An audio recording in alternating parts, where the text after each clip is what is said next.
নমস্কাৰ বন্ধুসকল, আপোনালোকৰ কাৰণে লৈ আহিছোঁ অত্যন্ত গুৰুত্বপূৰ্ণ খবৰ। আগুৱাইছে চাইক্লোন ডানা।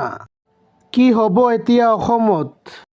ভাৰতৰ বিভিন্ন অঞ্চলত জাৰি কৰা হৈছে ৰেড এলাৰ্ট। যিকোনো মুহূৰ্তত হ'ব পাৰে পৰিস্থিতিৰ অৱনতি। বংগোপসাগৰত আগুৱাইছে চাইক্লোন ডানা। ৱেষ্ট বেংগল আৰু উৰিষ্যাৰ উপকূলীয় অঞ্চলত জাৰি কৰা হৈছে ৰেড এলাৰ্ট। বন্ধুসকল, সবিশেষ জানিবলৈ আপোনালোকে ভিডিঅ'টো শেষলৈ চাব।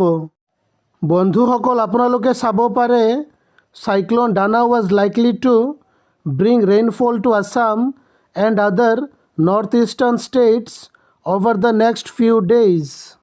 According to the Regional Meteorological Center RMC in Guwahati, moderate rain was very likely to occur at many places over Mizoram and Tripura, while light to moderate rain was very likely to occur at a few places over Assam, Meghalaya, Nagaland and Manipur. আৰু সেইমতে বন্ধুসকল, cyclone ডানাৰ ফলত অসম আৰু উত্তৰ পূৰ্বাঞ্চলৰ বিভিন্ন অঞ্চলত বৰষুণ হ'ব পাৰে।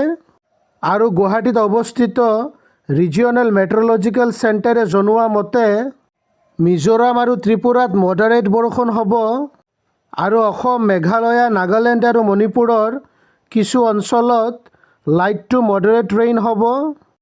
বন্ধুসকল, আপোনালোকে ছেকেণ্ড পেৰাগ্ৰাফটো মন কৰিব। The official said heavy rain was likely to occur at isolated places in Assam and other north eastern states on Thursday. Thunderstorms and lightning will also' occur in several places in the north east. আৰু সেইমতে বন্ধুসকল, আজিৰ দিনটোত অসমৰ বিভিন্ন অঞ্চলত heavy rain হোৱাৰ সম্ভাৱনা আছে আৰু লগতে ধুমুহা আৰু বজ্ৰপাত হোৱাৰো সম্ভাৱনা আছে। আজিৰ দিনটোত অসমৰ উপৰিও উত্তৰ পূৰ্বাঞ্চলৰ বিভিন্ন অঞ্চলত হেভি ৰেইন হোৱাৰ সম্ভাৱনা আছে। সেয়েহে বন্ধুসকল, আমি সতৰ্ক হৈ থকাটো অত্যন্ত প্ৰয়োজনীয়।